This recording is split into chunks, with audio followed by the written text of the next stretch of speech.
student cost. It also includes the state mandated retirement and health insurance increases, as well as operational increases due to the opening of new schools and the addition of the Kate Center, 8 positions for the new Kate Center, and step increases for all employees. Thank you. If any community members are present this evening, the board will listen to your ideas, but does not plan to discuss individual proposals.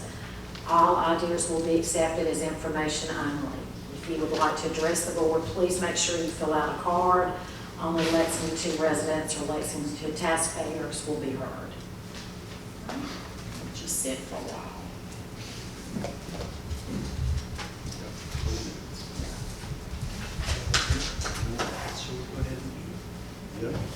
Can you? Yeah. Anybody wants to say anything? Go ahead.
It's ready for the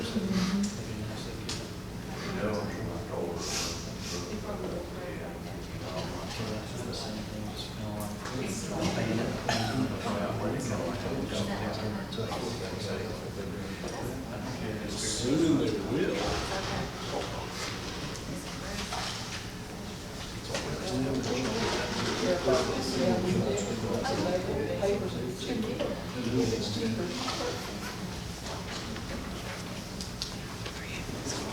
No, we did close The next person. years ago. I think they said one meeting. Or when they did it over. DOT.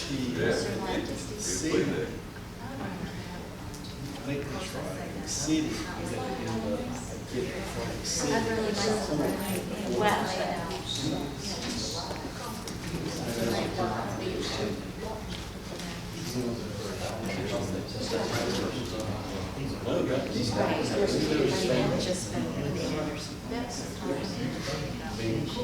it may have to do with you guaranteeing that you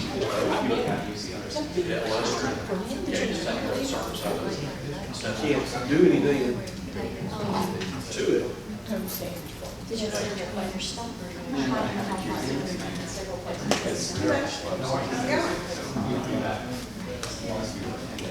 Yeah, I just know when we closed, we had to go, you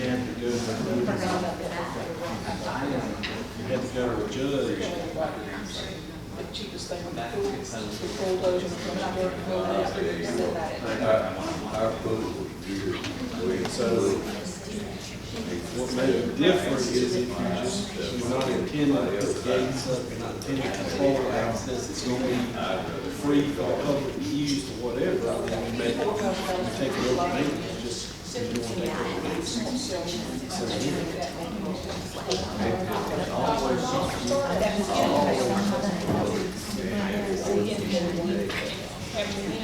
Part of it. make the things well. I don't know, my dog, but just wheel.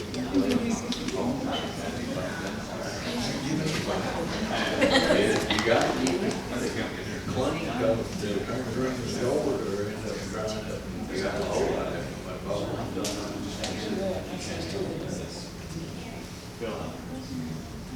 I tell you what, we got a real place. We had that coach. We always do it wrong anyway, we- scratches on your hood. That was real work. I had kids in my house all the time, but I had money. Good problem to have.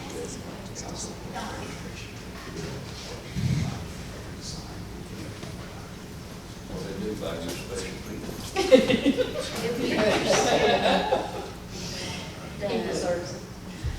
Discussing the move to that. I think the earlier registrar. I'm saying you don't want to go. Oh, I'm all about that. If they don't wait, then they come to you to it.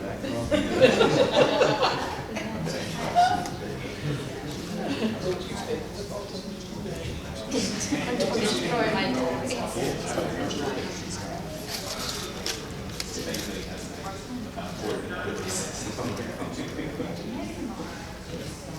It just makes sense. We get to keep our own needs, package things for each little thing, and we can just build it. Build exactly what we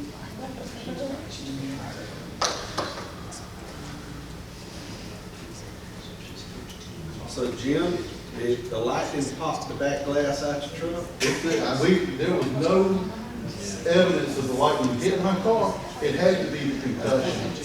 I couldn't hear for like 3 or 4 hours out of my right ear. That's the loudest sound I've ever heard in my life. It scared me. I mean, I was shaking. Did it just shatter? No, it was cracking after. When did this happen? Well, it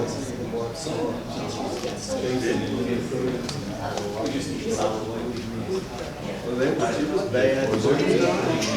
I lost power Monday.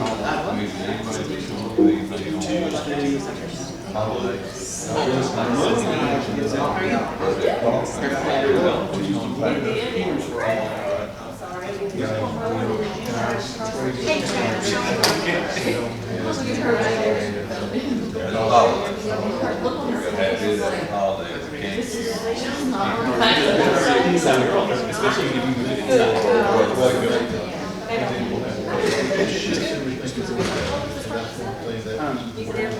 That's good. So you know what you did. What year did you graduate? 2004. Say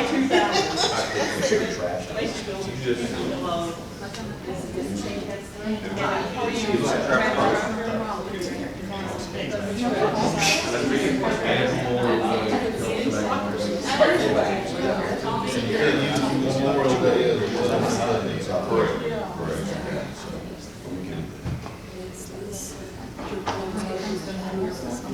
My other brother just graduated in my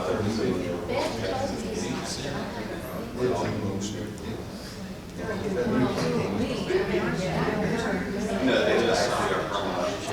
I don't care. There's a proviso in budget, this mail through. Thank you, I appreciate it. Martin Luther King and Memorial Day.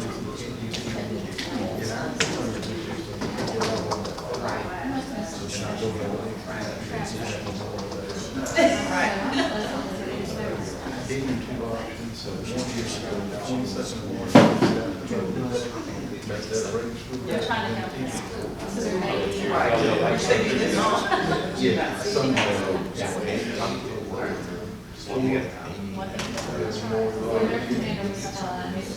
the last half day.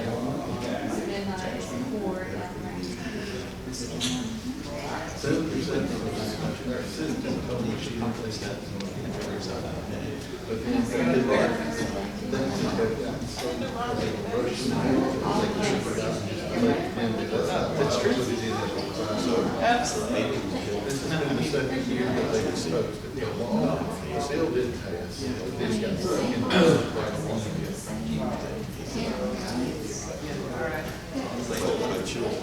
John, you can't turn back on you. Talk bad about you. What is he trying to? Talk bad about you. I have hired him.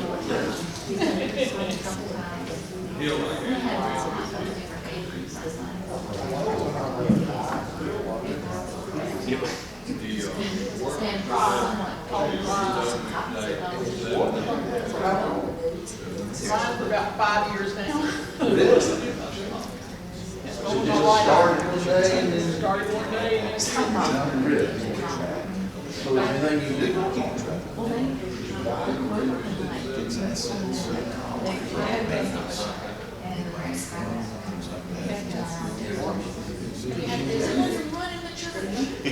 Yeah. That's good for a second pump. So, wait for it to calm down a little bit. Should you hear this phrase? Yes. Maybe this is, right?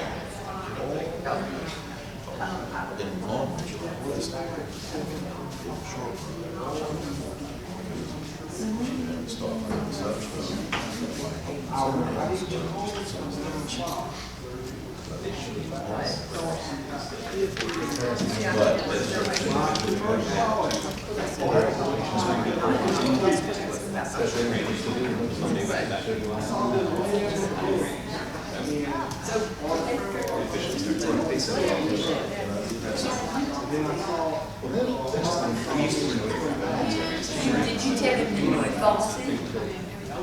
You ain't a boss, you just boss her.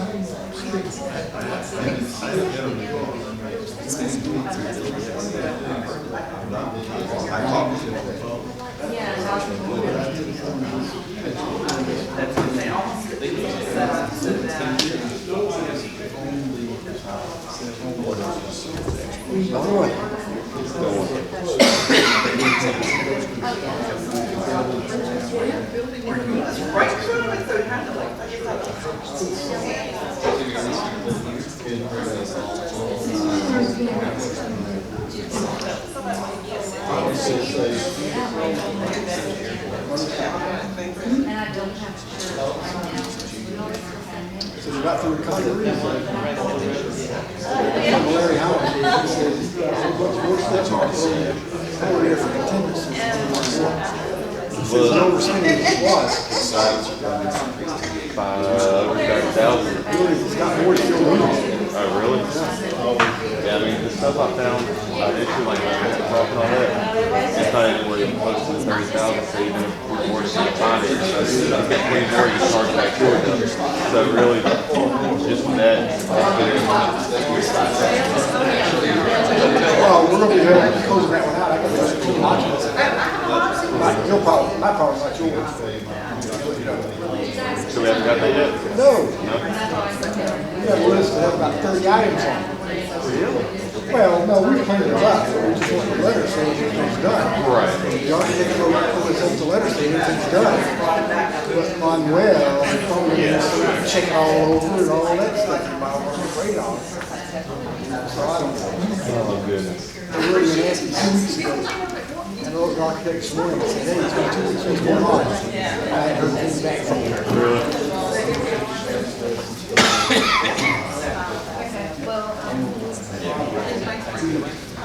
Yeah.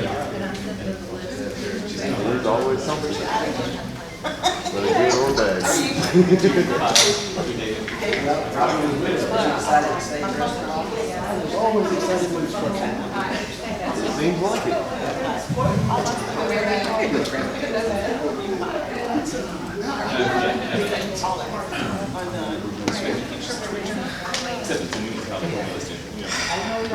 spent 11 hours, that's pretty. I can't go sit by Howard, he aggravate me. Let's see. How you doing tonight? Good, how about you? Good.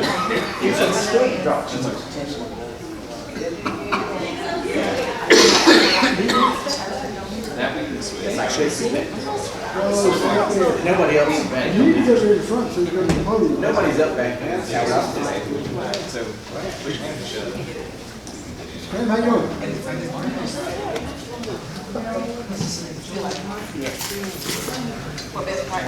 Board goes full almost. No,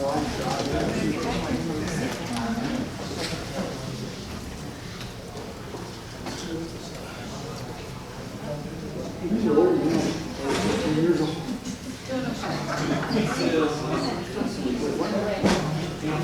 I think 87. An hour for lunch. Jimmy, yes, you took us out. 6 hours to do 60,000. It's too late.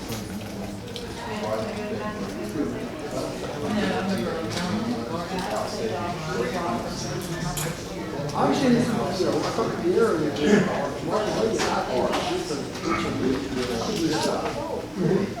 Now we're farm territory. I agree. So we always sprinkler systems on your problem, whichever what he's got. But other than that, it's just the same thing as every room.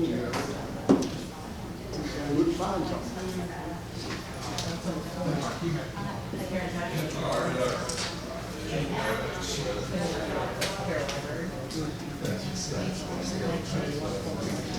We got 4 pages of the same thing.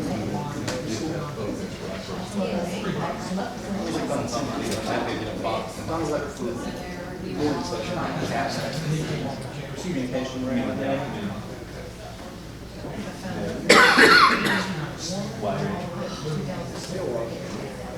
Looked at all 4 walls and every room.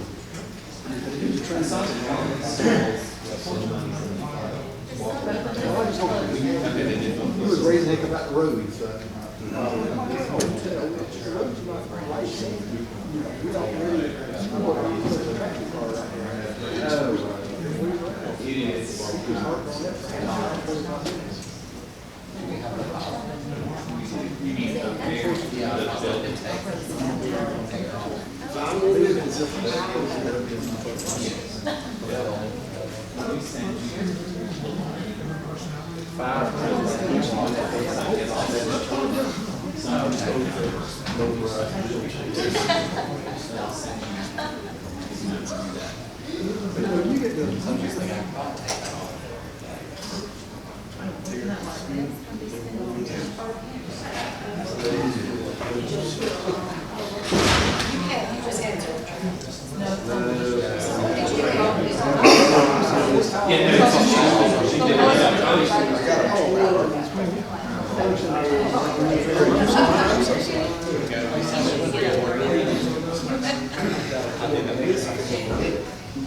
Yes, they just pass it over right in the middle of their testimony. I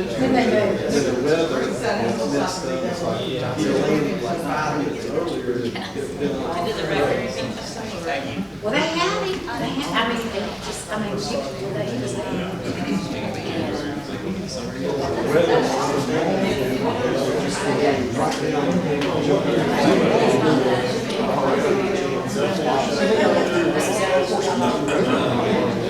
First, and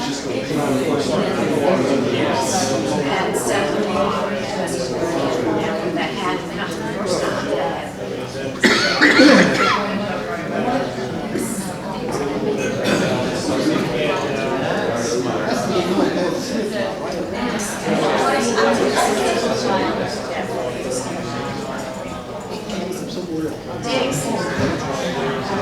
got your phone? You got your video?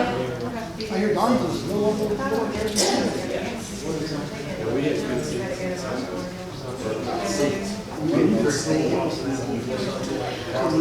Dixon, Dixon's making Dixon. I tried to watch.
How long is your role going to be? I don't know that I saw one for this month. Did we give you what you needed?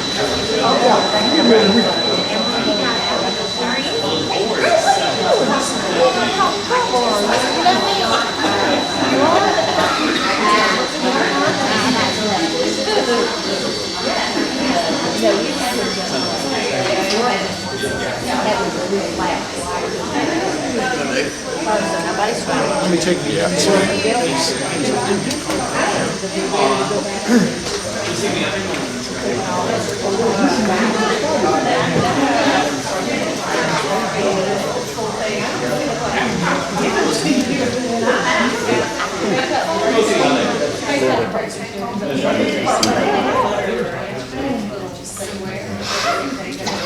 October 21,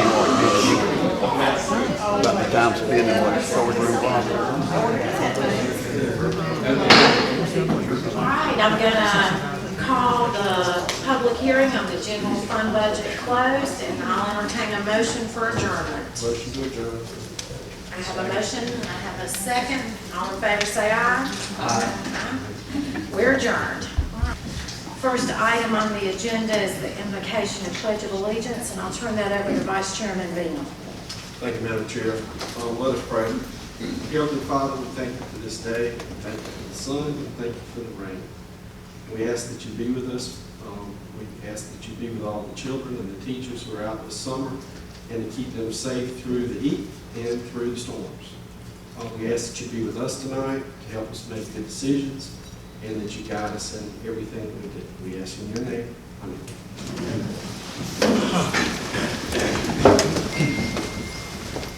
Allegiance to the flag of the United States of America and to the republic for which it stands, one nation, under God, indivisible, with liberty and justice for all.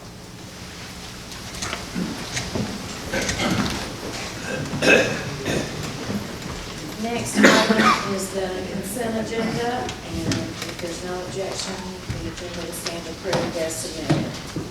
Next, we have public participation period. All right, thank you.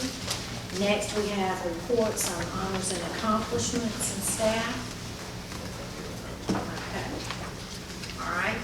And before we go on to unfinished business, I just want to say goodbye to a few people that are in the audience and are with us tonight. I know we had our retirement dinner and wished everybody well, but again, we have Jane Taylor in the audience, who it'll be really unusual for any of us. I think, Jane, most people are used to you being out there for the last, 34 years?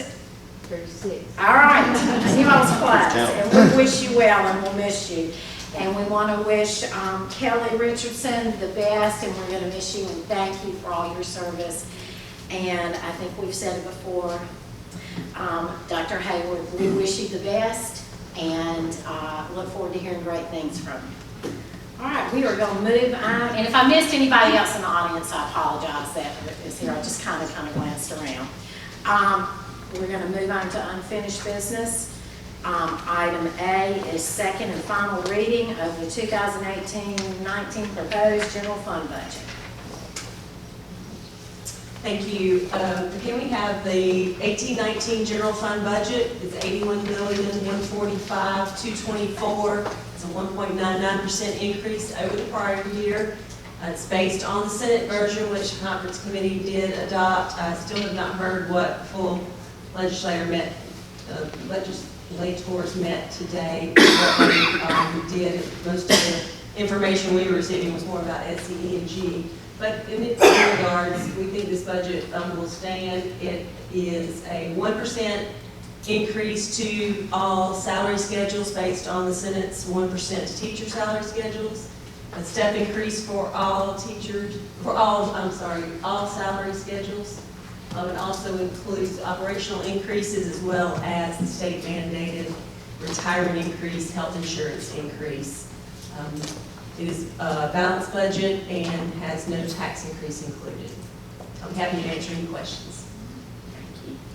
Mr. Bingham? Madam Chair, I make a motion that we approve second reading of the 2018-19 general fund budget in the amount of $81,145,224. I have a motion by Mr. Bingham. Do I have a second? Second. Second by Ms. Kessler. Any discussion? All in favor say aye. Aye. Aye. Opposed? Motion carries. Thank you. Thank you, Ms. Richardson. All right. Next is item B, and it's second reading of revision to board policy JKAA, high school student discipline, and JKAB, elementary middle school student discipline. Mr. Madam Chair, members of the board, administration is asking for second reading tonight of these two policies. All right. Madam Mr. Chair, Bingham? I make a motion to approve second reading of revisions to board policy JKAA and JKAB for student discipline. I have a motion by Mr. Bingham. Do I have a second? Second. Second by Ms. Kessler. Any discussion? All in favor say aye. Aye. Opposed? Motion carries. Thank you, sir. Next item is new business. Item A is consideration of approval for release time for religious instruction. Yes, ma'am. We have Ms. Tammy Adams, the program director for School Time Bible Ministries. Tammy, if you want to make your presentation. Thank you. Thank you. I'd like to address the board and tell you that we are at School Time Bible in 3 different school districts. And Lexington District 2 by far has the greatest participation as far as students are concerned, the greatest parental responses we get back, being pleased with what we offer their children. Our churches really enjoy ministering to the schools in your district. So we greatly appreciate this opportunity.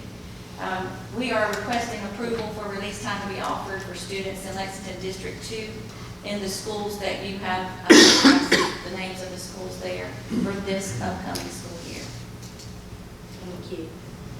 Madam Chair, it's our recommendation that we get this approved for Casey Elementary, Congaree Elementary, Riverbank Elementary, Slough River Academy for the Arts, Springdale Elementary, Wood Elementary, Busby Creative Arts Academy, Fulmer Middle, Northside Middle, Pine Ridge Middle, Casey High, Perry Education Center. Mr. Bean?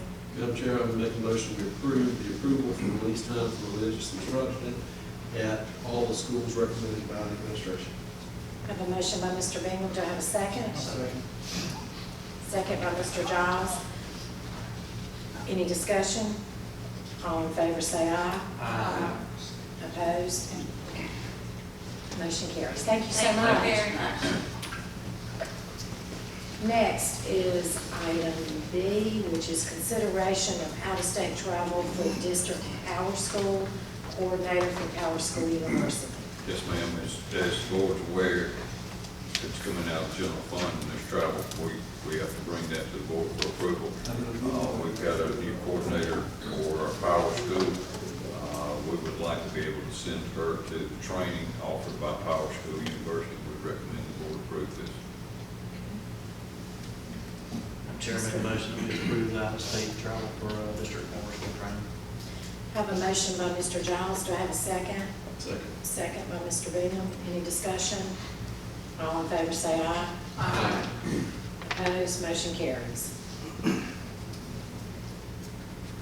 Next item is consideration of out-of-state travel for interim director of secondary education and as assistant principal, a guidance counselor, and 3 teachers from Airport High School. Yes, ma'am, this is the training evidence in the elementary feeder program at former middle school feeding into Airport. Additionally, Dr. Hayward has been the district contact. One of the many things that we're losing with her leaving is someone to serve as the director. We're asking that the board approve these individuals so we can meet our commitment to that. Do I have a motion? Madam Chair, I make a motion to approve the out-of-state travel for secondary education assistant principal, guidance counselor, and 3 teachers from Airport High School for the afternoon. I have a motion. Do I have a second? Second. Second by Ms. Kessler. Any discussion? All in favor say aye. Aye. Opposed? Motion carries. Next item on the agenda is consideration of lunch price increase for the 2018-19 school year. Yes, thank you. Annually, the Healthy and Hunger-Free Kids Act federally mandates equitable school lunch pricing. They have a paid lunch equity tool that we use to calculate what the increase would be, if any. And this year, for next year's lunch prices and all prices actually, the increase was 10 cents. So we ask the board's approval to raise lunch and breakfast prices by 10 cents. Thank you. Do I have a motion? Madam Chair, I make a motion that we increase lunch price for the 2018-19 school year by 10 cents. I have a motion. Do I have a second? Second. Second by Mr. Giles. Any discussion? All in favor say aye. Aye. Opposed? Motion carries. Next is item E, consideration of guaranteed maximum price for former middle school project. Mr. Eisenhower? Madam Chair, members of the board, Dr. Jennings, we have with us today some folks from Jump Carter Seats. I think that's going to be Todd Seats. We also have with us some folks from Contract Construction. I see John Farley and Glenn Dillon. And Todd's going to just remind you of this project. And I think John and Glenn are going to give you the presentation for the guaranteed maximum price.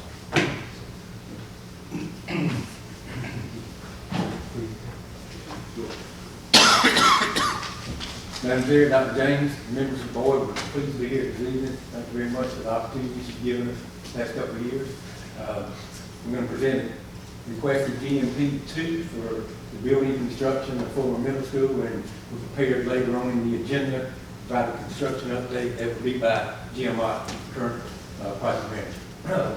Also, the airport class of 8. That's it in terms of when and existing numbers. Madam Chair, members of the board, Dr. James, just to refresh your memory on what you'll be voting on tonight, a new addition out in front of the existing 300 hall at former middle school. It includes a 60,000 square foot addition addressing Boston Avenue. Walter Burr Street is located at the bottom of the drawing. Airport High School is right here. We're extending parking out front with a bus drop off. Parent loop around the site. It'll include security fencing around the site as well. and renovating the existing 300 hall where the classroom, that addition was added sometime in the 60s. Totally redoing the toilet facilities that basically have not been updated since they were built. And so it will truly transform that campus and that school. Will include science labs, Avid labs, a new cafeteria and kitchen, a new safe and secure entrance, new administration, as well as a new media center. So just wanted to kind of refresh your memory on that. Nothing, these drawings, you've already seen them, but thought it'd be good just to kind of go over. Thank you, sir. Glenn?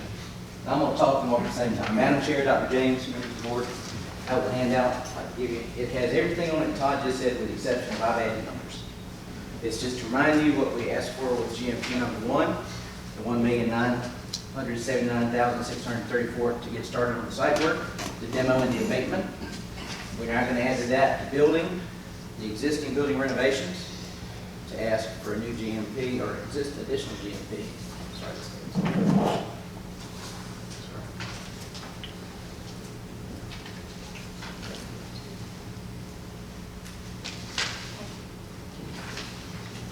Get yours. Tonight, if it pleases the board, we would like to ask for $13,488,529 additional GMP to go with our $1,979,634. That will do everything that Todd has just mentioned. Some things he may not have.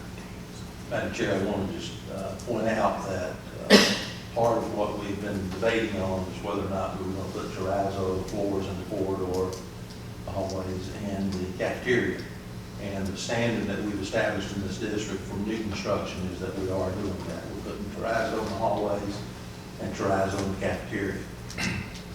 This is the first phase, hopefully, of replacing Pullman Middle School. So it made sense to us to include that in this proposal. And if you elect not to do that, then I think there's about a $200,000 savings. But our recommendation is that you approve the bid as presented and award the contract to Contract Construction. And that would be the total at the bottom? That little number, yes, ma'am, 15 million. That, yeah. 15,468,163. That would be the total, 22. I don't have my reading glasses. Okay, great. Thank you. All right, I'll entertain a motion. Mr. Bingham? Motion to approve the addition to the proposed GMP in the amount of $13,488,529 to Contract Construction for Fulmer Middle School. All right, I have a motion. Do I have a second? Second by Mr. Key. Any discussion? Just a quick question, Yes. time frame. Opening next fall, 2019. So you're confident you can get all this done before next school year? Yes, sir. We've already started. Any other discussion? All in favor say aye. Aye. Opposed? Motion carries. Thank you very much. Thank you very much. Next item on the agenda is consideration of acquisition of Walterboro Street. All right, Todd, you guys are up there? So we're going to talk just a little bit. Madam Chair, just to kind of lay the groundwork here, what we've been working on is the possibility of acquiring control of Walterboro Street, which is the road between Fulmer Middle School and Airport High School. And it is the feelings of the design team that with the control of this road, then it gives us the ability to secure that campus and make it much safer. And it gives us the ability to connect the two campuses much easier in the long run. So it is our recommendation that we feel we've got the paperwork done, and basically all we need is your approval to sign. And Todd, you want to just kind of refresh them of what road we're exactly talking about? Right, so this is Walterburg, Airport High School, as Don mentioned, is right here. And, you know, many times there are middle school kids and high school kids that go back and forth between the campuses. So you'll be able to come out of the new entrance here, walk along the sidewalk, cross over Walterburg behind a secured entry gate at this location, over onto Airport campus, and this sidewalk could be extended right into the side of Airport High School behind the auditorium and into, you know, that new 100 hall at Airport. So it, and then also there's some other benefits about encroachment permits and things like that that we would not have to obtain for these parking spaces, which are in close proximity to the front door at Pullman as well. And then on the other end of the site, we would propose, you know, again, just the ability to secure this site. As I mentioned earlier, our price includes perimeter fence all around the site, but we also could limit vehicle access to the site once students are in place and, you know, during the school day. So the administration recommends approval of the acquisition of this road and allowing us to sign the application for that process to begin. Would we have over Eagle Drive too? So, Would there be a gate there too? Kevin, Eagle Drive is kind of an anomaly because no one seems to claim ownership of Eagle Drive. So in turn, you guys are using it, so therefore you, I guess, you're the owner. And that's per SCDOT. But yeah, what that does is allow this drive, you know, that will continue to be our parent drop-off drive. And we have approvals from DOT for your continued use of that driveway. Because now public's using it when Falcon is, Walterboro is one way, public goes around that way too. Yeah.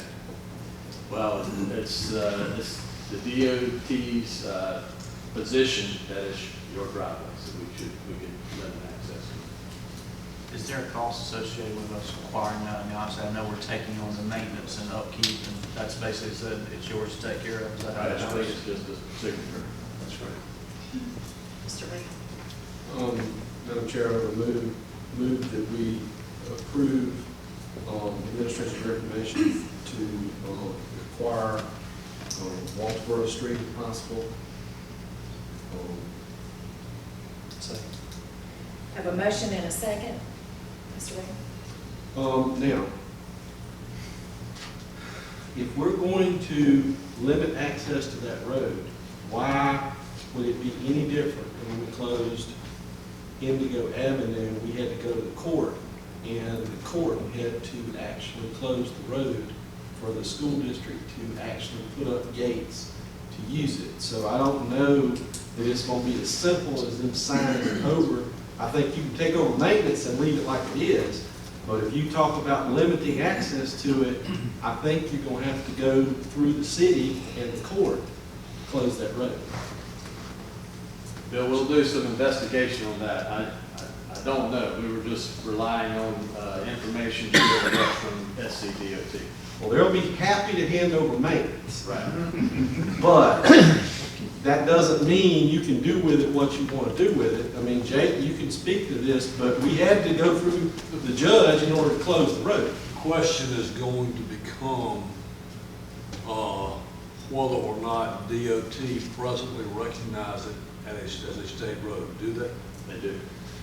In order for you to acquire fee title to the road, what would have to happen is you would have to bring an action to close the road, and you'd have to name any of the adjoining landowners. I don't know who owns the land coming down.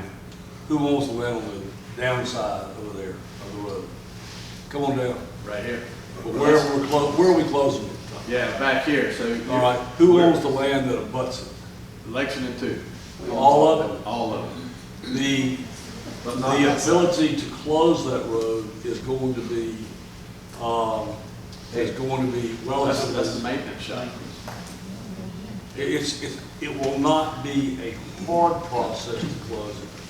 And the law's going to provide that upon closure of the road, the fee title would pass to the district. We just have to bring an action to close the road. Now, we could enter into while we're doing that, we could enter into intergovernmental contract with DOT, which would give us total authority to control the road both in, out, directional, whatever.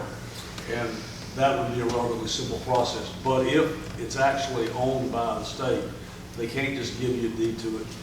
You have to close it. On the other hand,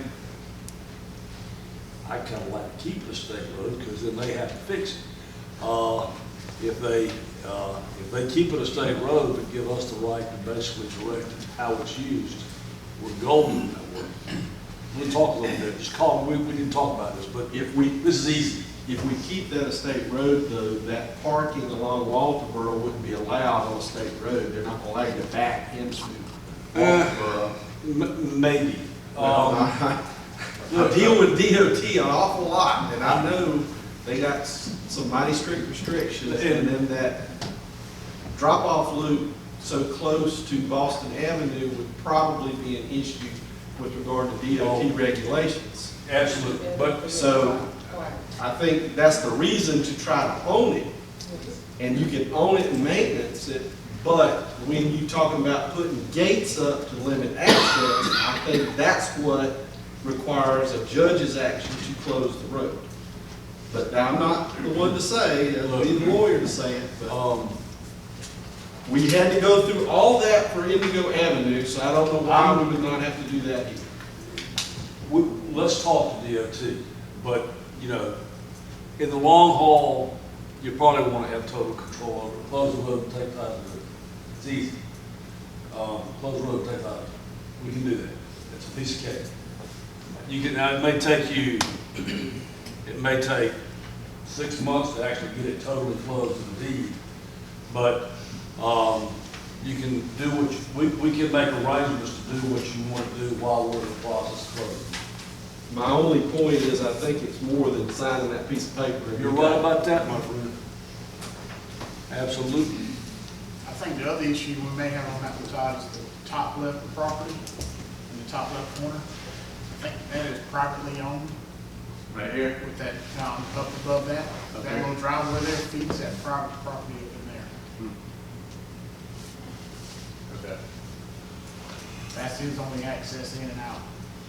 Through this road over here. And you know, we may have to modify our thought process, but our whole point is trying to make sure that we can allow students to walk across Walterboro and that we can do parking as we've designed it. I don't know that we care so much about the back side of that loop side. We can provide access to that private property.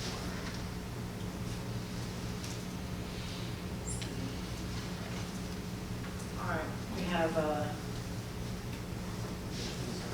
motion and a second. Do we have any more discussion? Okay, all in favor say aye. Aye. Opposed? Motion carries. All right, next item is consideration of guaranteed maximum price for Brooklyn Casey High School renovation project. Madam Chair, we have with us from Jump Park East, Mr. Thomas East, and we have with us from Thompson Turner, Jenny Kirk, John Miller, and I think I say Hal sitting back there hiding underneath the screen. We appreciate Hal being here as well as his employees.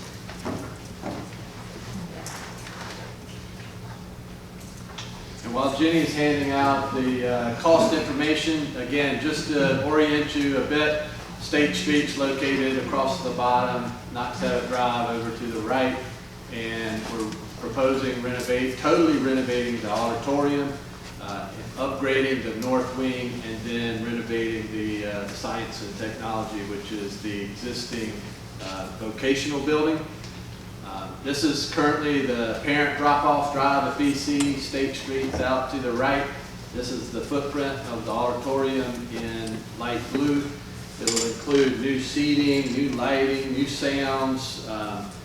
Much of that space is 1931 construction and will create an enclosed entry into the auditorium. We'll, as I mentioned, new seats which will be sized appropriately for us today. And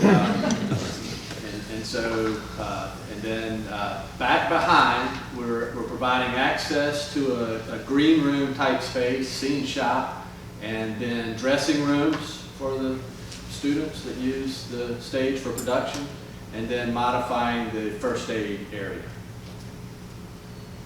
And then in addition to that, we're taking the north wing, totally new toilets, new windows, new LED lighting and ceilings, and through-wall mechanical units.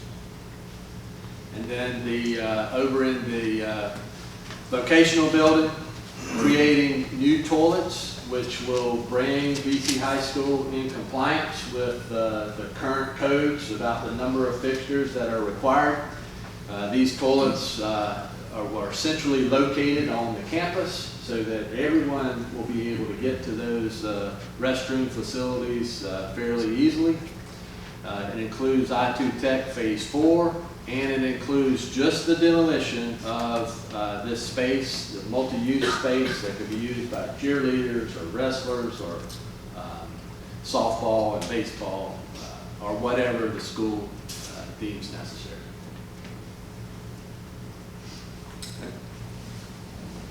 All right, so Madam Chair, Dr. James, members of the board, thanks for having us here again tonight. What I have presented you with is some cost information for what we are requesting approval. And the total you will see is $7,519,197.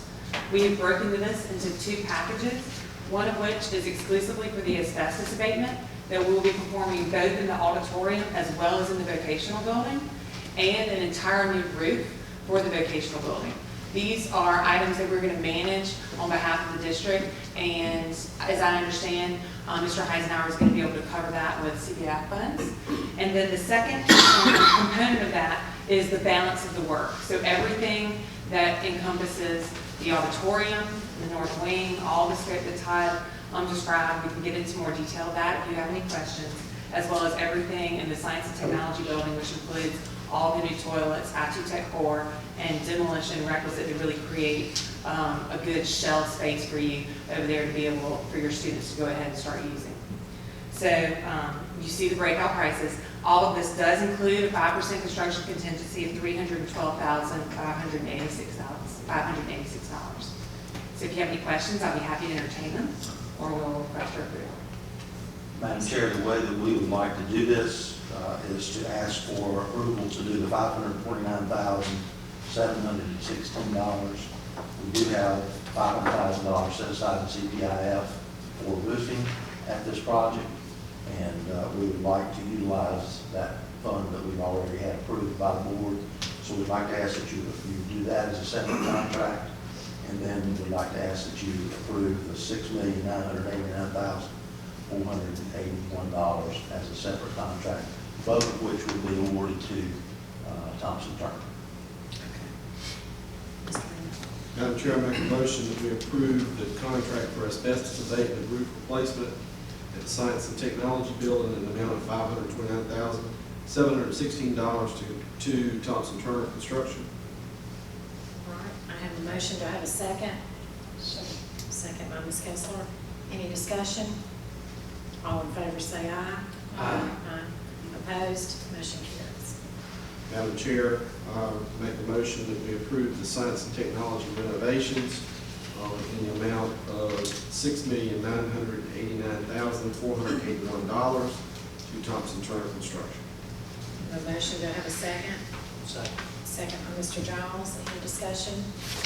Todd, a couple of questions. Number one, same thing, time frame.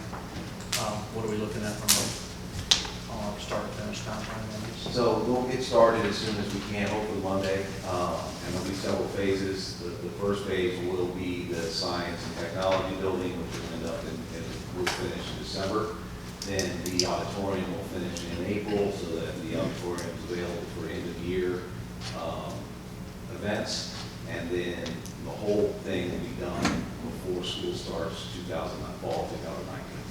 Second question, John, you may answer this too. I know initially we we're going to be using some of that courtyard that you couldn't get approved or whatever, the outside area. Is there a plan for that little weird little outside area now, or is that just kind of wasteland or what? Yeah, right now, Brad, we've avoided that area just because of the issues with making that code compliant. So it's still there and, available for use for whatever, but it's not, So it was a code compliance issue to try to use it, that was the issue? That's right. So when you expand the footprint of the 1931 building, you have to bring that whole building up to code, and that was just cost prohibitive to do that. Okay, thank you. We have a motion, we have a second. Is there any more discussion? All in favor say aye. Aye. Opposed? Thank you very much. Thank you.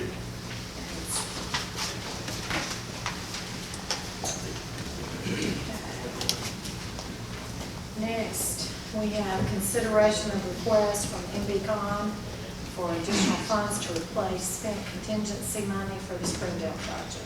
Mr. Eisenhower? Madam Chair, I provided you in your packet a breakdown of items that were identified after the project started that were code violations that were in the existing building that had to be addressed.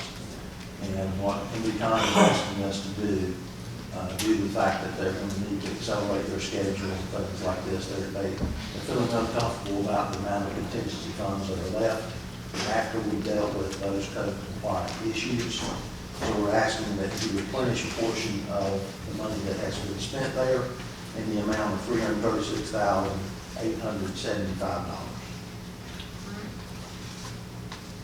Mr. Bingham? Madam Chair, I make a motion to approve change order request in the amount of $336,875 to cover changes in scope of work on the Springdale project. I have a motion to have a second. Second. Second by Mr. Giles. Any discussion? All in favor say aye. Aye. Aye. Opposed? Motion carries.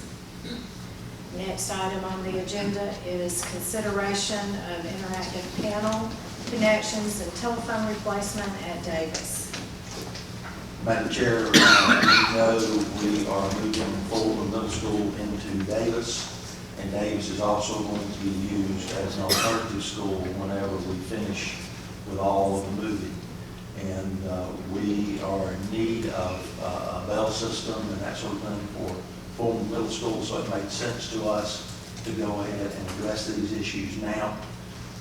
So we're going to ask that you award the contract to Telcom Incorporated in the amount of $108,432. Madam Chair, I make a motion to approve the contract to Telcom in the amount of $108,432 for the data integrity work to be done at Davis Elementary. Have a motion by Mr. Bingham to have a second. Second. Second by Ms. Kessler. Any discussion? Don, just to clarify, so when this becomes the alternative school, this is the equipment they need and we can use as well, so we're not having to come back and do this thing again. That's right. Thank you. Any further discussion? All in favor say aye. Aye. Aye. Opposed? Motion carries. Next, we have consideration of contract to improve the quality of the grass on the baseball and softball fields at Airport High School. Madam Chair, as you know, Mr. Bill McPherson came to you at the last board meeting and asked for permission to put this out for bid. What we've done, maintenance has gone in and they've sprayed the fields, and as it turns out, we've got a little better stand of grass than what we thought. So it's not going to be quite as extensive as what we had originally thought we were going to have to do. But we'd like to ask the board to award a contract in the amount of $30,300 to contract construction to head up the work to get a better stand of grass on both the baseball and softball fields at Airport High School. Madam Chairman, I I'd like to make a motion that we approve this additional money for Airport High School. All right, I have a motion. Do I have a second? Second. By Mr. Bingham. Any discussion? Don, can you just give us a scope of what they're going to be doing? Is this new spring, is this new? Yes. Taking stuff out, replacing, what's the scope of the project? On is here, but basically, what they have is they have some bare spots after they've gone through and sprayed out the weeds. And we're just looking at coming back in and spreading those bare spots for the most part. And trying to manage it so that it will. It's actually going to be replenishing, sprigging, working on the foul line as well as the outfield, putting in also some soil, some sand in there, filling up some of the low spots in there and leveling it all out as well. Everything that's there, they can, we think can keep going and then doing some work. All right. Any further discussion? All in favor say aye. Aye. Aye. Opposed? Motion carries. All right, next we have consideration of first and second reading of new board policy IKFC and administrative rule IKFC-R, employability credential. Say that fast. Yes. Madam Chair, members of the board, and Dr. James, what you have before you is consideration of a new proposed board policy. Its proposal is prompted by a new program within the South Carolina Department of Education. It's called the Employability Credential Program. It begins with this year's freshman class, 2018-2019 school year. It's not a high school diploma program. Basically, what happens is IEP teams determine a student's participation in the credential program along with the parent's permission. And there are specific coursework requirements and work hour requirements, and at the completion, the student's completion of high school, they will get this employability credential rather than a high school diploma.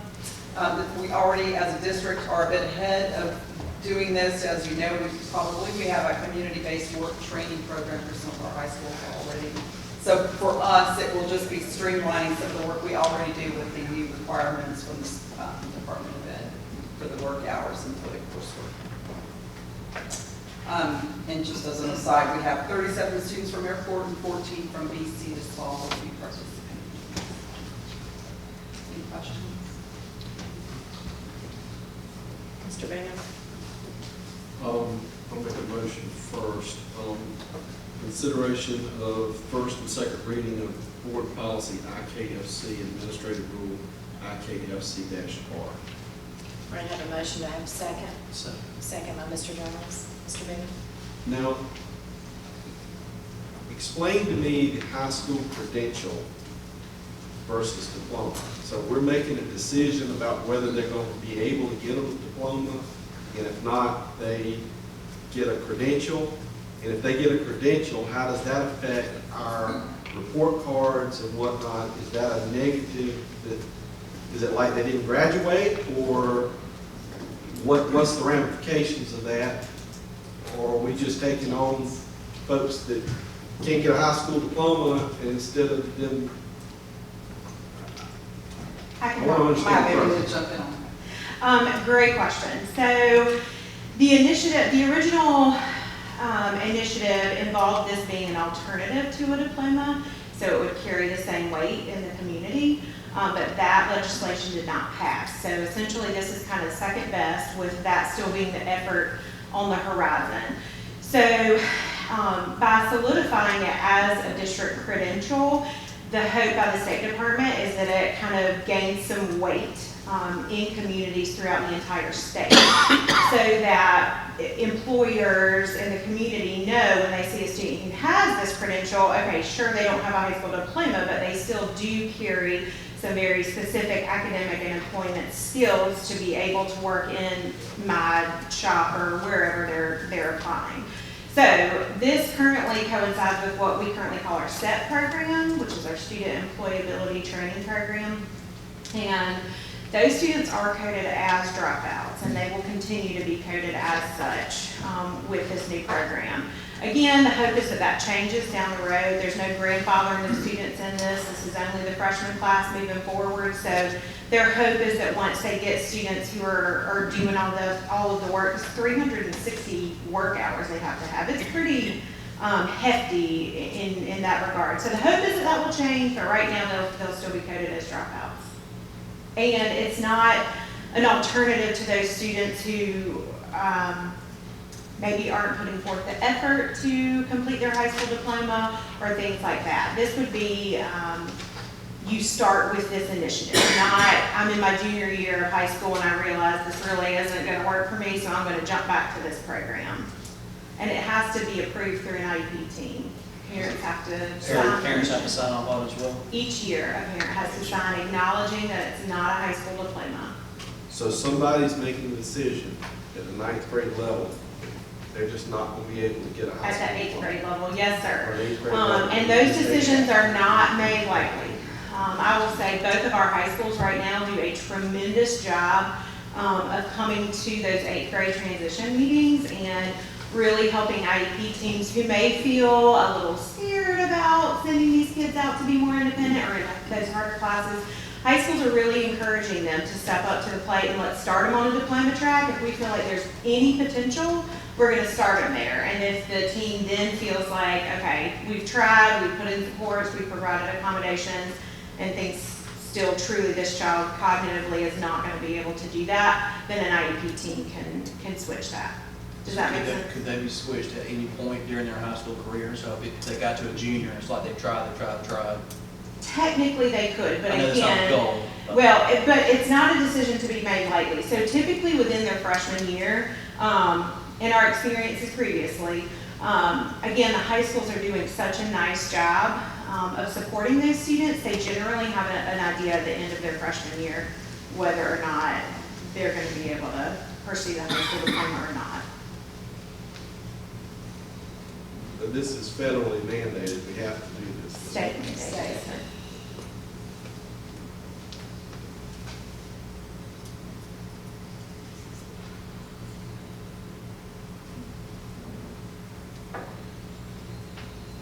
In the long run, this program should give those students more credentials than attending. Absolutely. So to speak. It does, and it does provide a systematic framework for the academic component of this program, which has not been in place statewide. So if a district just puts forth the initiative to have higher standards and do instruction in that way, then that's great. But other districts just, I mean, there's literally nothing. They are working on an attendance credential or a high school diploma, and that's it. So our district really is ahead of the game in a lot of ways. But the State Department has provided to us, I'm happy to share with any of you that are interested, what they're calling competencies for each academic requirement. So instead of the full English 1 standards, they've broken it down into, they've essentially highlighted those English 1 standards that they feel like are critical and transfer into the workforce, so that we're not responsible for every single standard just like a general ed student would. So we've modified that piece of it so it's much more attainable, which is also some efforts being done at the technical college level right now as well with the quick jobs, if you're familiar with Midlands Tech. They're essentially trying to pare those down a little bit to offer a certificate versus certification in a certain area, so that at least locally it would be recognized and those employers would know that this student does have the skills to be able to be an electrician's assistant or construction assistant or things like that. Question for you on the 360 hours. It says work-based learning or training. Yes, sir. And that could be school-based, community-based, paid or unpaid employment. Give me an idea of what we're doing now or what you see going forward. Do we have partners that they actually go to work for? We do. We have over 30 partners throughout West Columbia and even Columbia area. A couple of years ago, we actually won a statewide award for our partnership with Lexington Medical Center. They essentially found value in these students and decided to create a recycling program. They're hiring people full-time benefits from our program. This year alone, we had our highest employment offerings. We had over 10 students offered a part-time or full-time job from our SET program. So currently we have a job developer, is her title, Susie Day. And she works with our SET teachers and the students to determine what their interests are, what they need some work on, things like that, and partners them with a business where they can get that experience. So they're building their resume, they're making contacts, things like that. This year, I think we had almost 700 hours of work from all of our students throughout the year. The 360 will be tough to get though. Joni and Bernie and I have been talking too about how we might utilize the Kate Center. We have a couple of things within the district Pays Lab that we're expanding that will help with that. So we feel like we have some good options, but we will definitely need to enhance some of those as we're moving forward. Thank you. Yes, sir. Great question. Any other questions? All right, we have a motion second. All in favor, say aye. Aye. Opposed, motion carries. Thank you.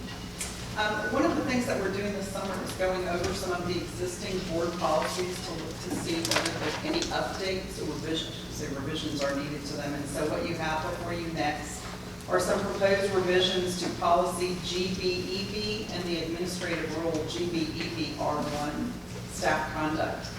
The changes we're proposing are basically been prompted by the growth and prevalence of social media and the influence it has on who sees us and how they see us.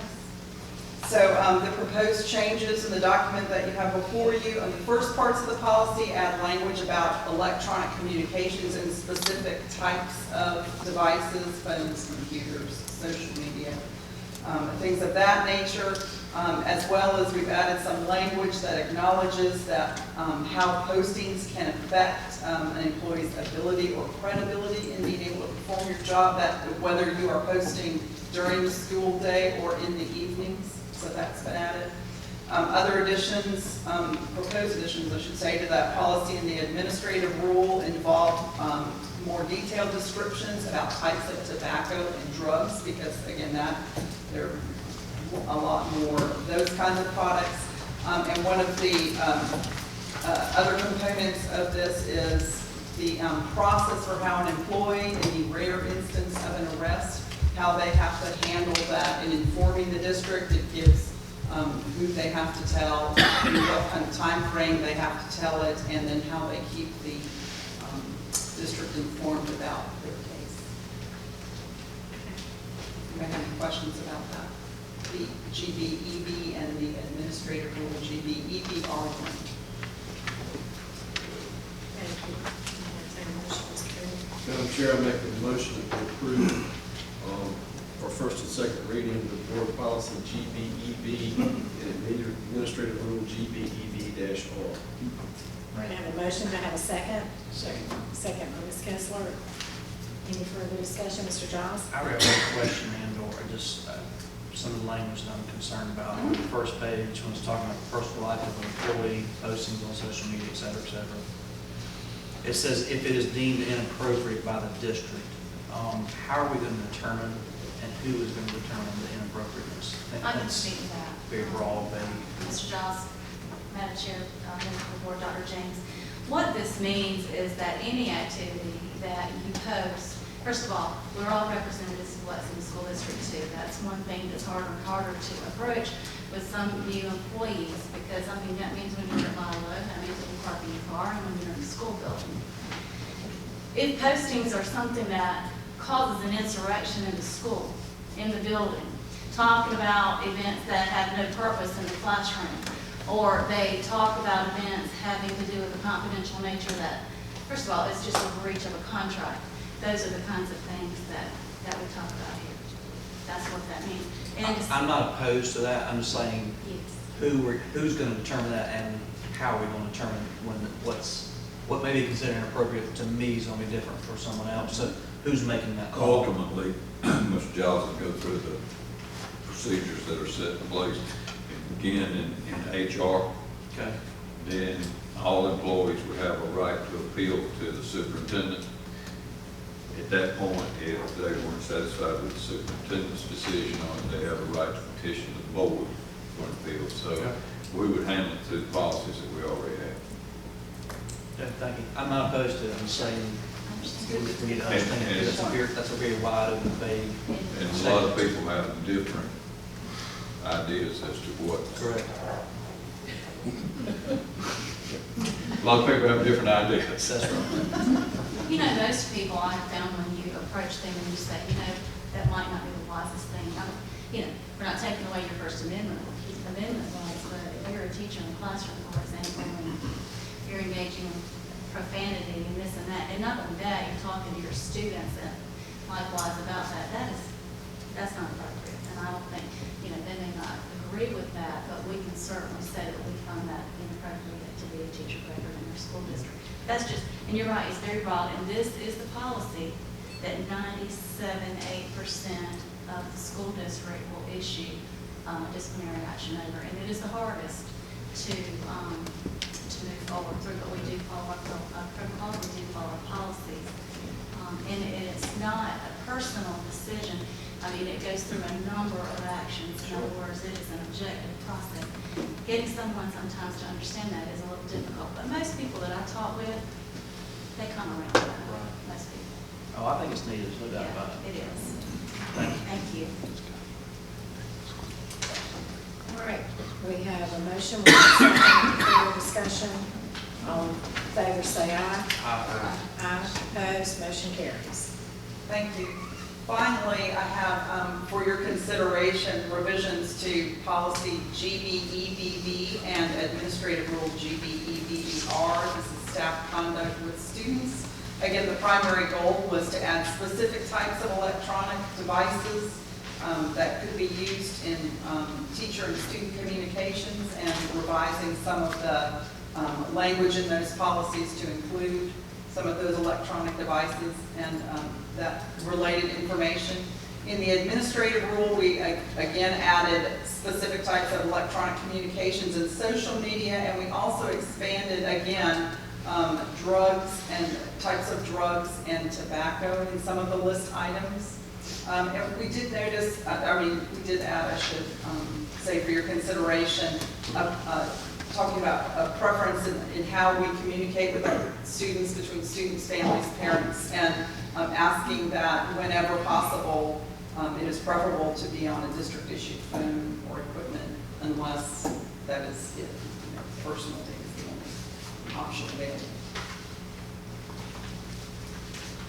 Mr. Bailey? Madam Chairman, move that we accept first and second reading on board policy GBEBB and administrative rule GBEBB-R. Okay, we have a motion. Do I have a second?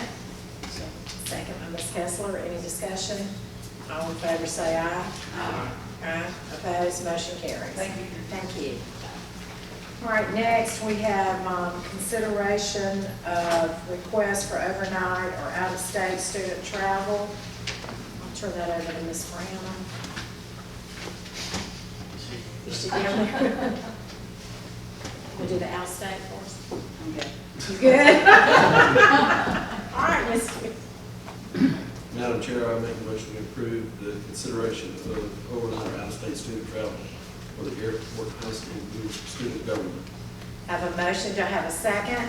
Second. Second by Ms. Kessler. Any discussion? All in favor say aye. Aye. Aye. Opposed? Motion carries. Next, we have administrative divisional reports. First to the superintendent. Yes, ma'am. As you all are aware, the board approved the calendar for the upcoming school year. One of the things that we're hearing, we do not have any definitive decision on it. I want to make sure that's clear. But there is language coming out of the State House that to the effect that Martin Luther King Jr. holiday cannot be used as a makeup day, and there's also language to the effect that Memorial Day would be a required holiday. If in fact that becomes law, we will have to adjust our calendar to add Memorial Day in as a holiday.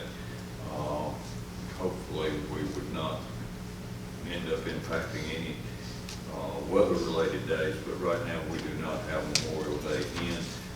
We'll bring you the response to that, what that calendar would look like, just as soon as we find out if in fact it is going to be law. So we've looked at about 3 different scenarios, but if it becomes law, we'll bring that back for the board to approve. But that's for information, just so you aren't surprised. Was there ever any movement on the start date? No, sir. So, no move up on that. No, ma'am. Okay. Thank you, sir. Next is instruction, which we have no report. Thank you, ma'am. All right, next we'll move on to finance. Turn that over to Ms. Richardson. Yes, I have before you the May financials. I'm happy to answer any questions that you might have on these. Still trending around, roughly the same averages as we have throughout the year. About 1.6 down from where we were last year, mostly with EFA being down slightly.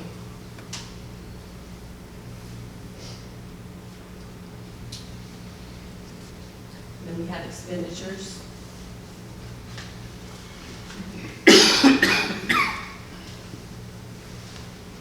You anticipate the EFA, do you think that's it, or? Well, we will still get June's portion, but it is down because we did lose students. We're roughly the same on expenditures.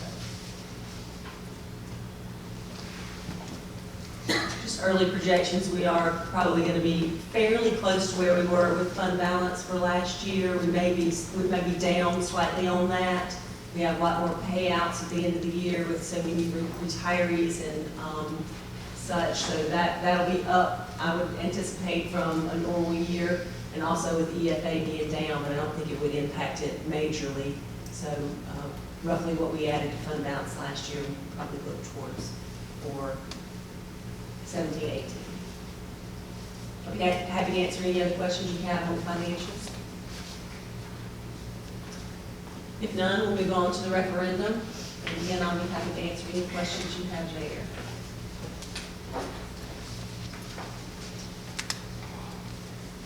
We just finished about 3 weeks ago, early June, I guess.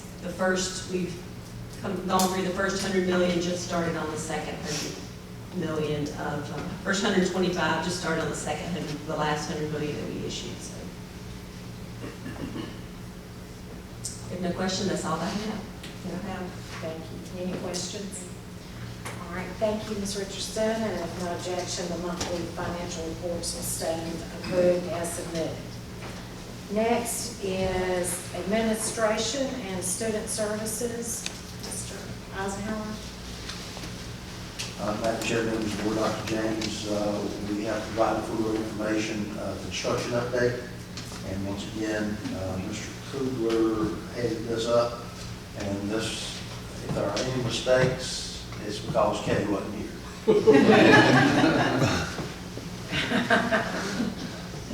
Because we had to do our own typing, the whole 9 yards.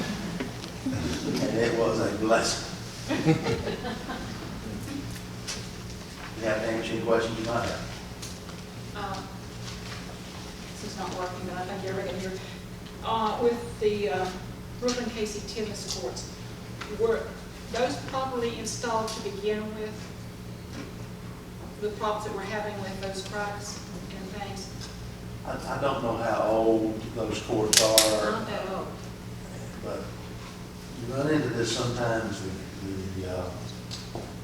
the courts, they'll expand and contract, and unfortunately, we probably should have done something before we did. Those cracks got pretty wide, and as a result, when you start patching wide cracks, you have less success. Is John Miller still here? But,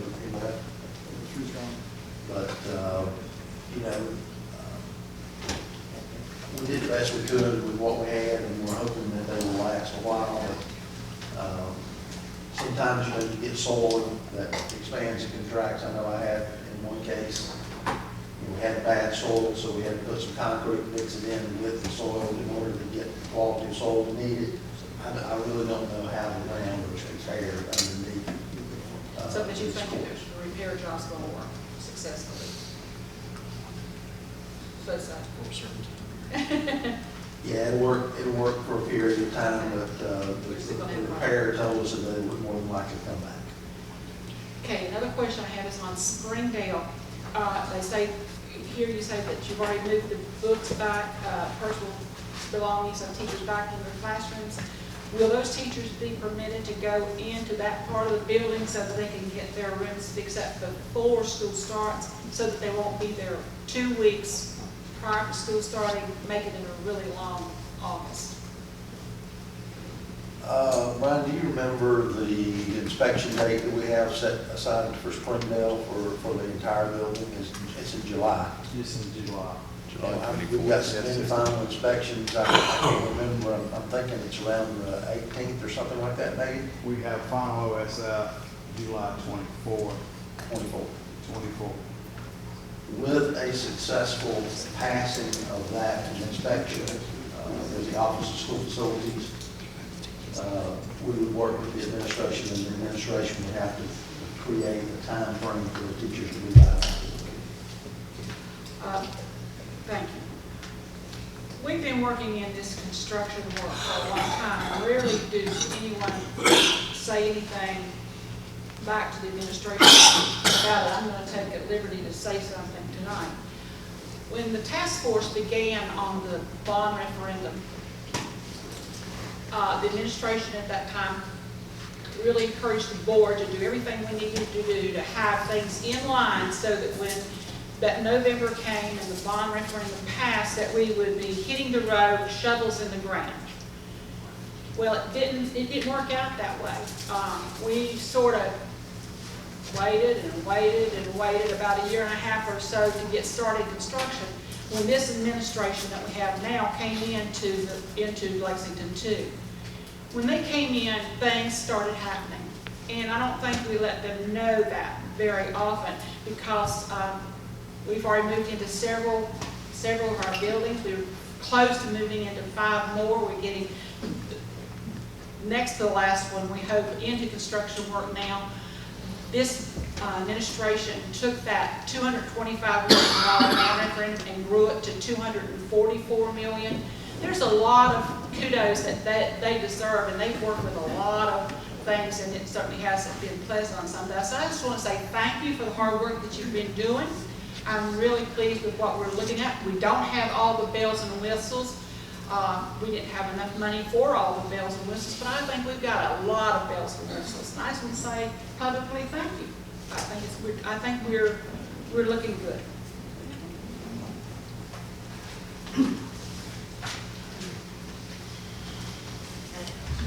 Thank you, Ms. Kessler. Any other questions? Okay. Next, that's it, Don?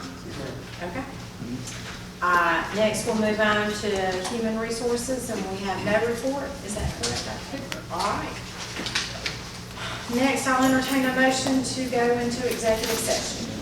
Madam Chairman, I make a motion for Board of Trustees in a closed session for consideration of personnel appointments and resignations, consideration of requests for out-of-district attendance, discussion of contractual matters, and discussion of property matters. Have a motion, do I have a second? Second by Mr. Giles. All in favor say aye. Aye. We're now in executive session.